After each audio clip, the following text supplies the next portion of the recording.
target Ketua Komisi Pemberantasan Korupsi atau KPK Firly Bahuri agar Gubernur DKI Jakarta Anies Rashid Baswedan menjadi tersangka kian nyata. Dalam rapat di KPK Rabu lalu, Firly Bahuri terang-terangan menyuruh Satgas KPK agar mendesak Badan Pemeriksa Keuangan melakukan audit terhadap gelaran Formula E di Jakarta. Tita Firly kemudian ditindaklanjuti oleh Wakil Ketua KPK Alexander Marwata.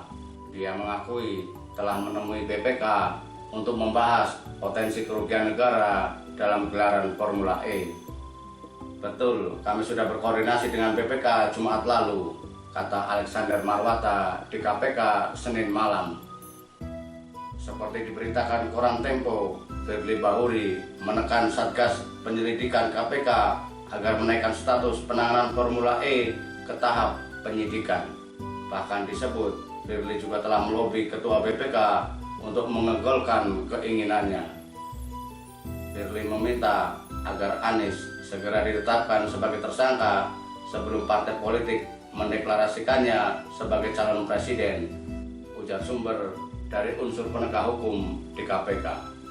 Selama ini, para pengamat menilai setelah dilakukannya revisi terhadap Undang-Undang KPK, maka keberadaan KPK tidak lebih hanya untuk kepentingan politik kelompok tertentu saja, untuk menjegal tokoh-tokoh yang berpotensi maju dalam gelaran Pilpres 2024. Hal ini karena untuk memenuhi keinginan partai politik tertentu yang ingin agar gelaran Pilpres 2024 hanya diikuti oleh dua pasangan.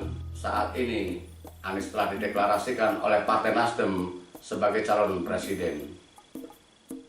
Dukungan juga mengalir dari berbagai pihak, baik relawan di akar rumput maupun elemen-elemen masyarakat, termasuk organisasi pemuda Pancasila. Kita tinggal menunggu keberanian Partai Demokrat dan PKS untuk ikut mendeklarasikan Anies sebagai capres.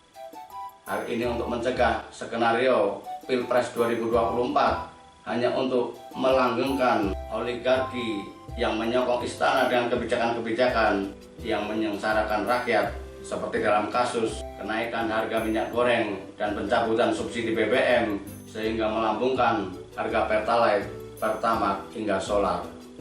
Ini saatnya kita bergerak untuk perubahan, bukan karena seorang Anies. Terlalu sayang jika bangsa besar ini kelak dikelola oleh orang-orang yang hanya mementingkan kelompok dan golongannya, yang memecah belah anak-anak bangsa atas dasar kepentingan politik sesaat, yang gemar menebar hoax dan fitnah, yang hanya meminta toleransi ketika kepentingan politik dan ekonominya terganggu, namun mencampakkan ketika keinginannya sudah terpenuhi. Seperti dikatakan Ketua Umum DPP Partai Nasdem Surya Paloh, kita hanya akan memberikan toleransi kepada mereka yang memang benar-benar mau bertoleransi.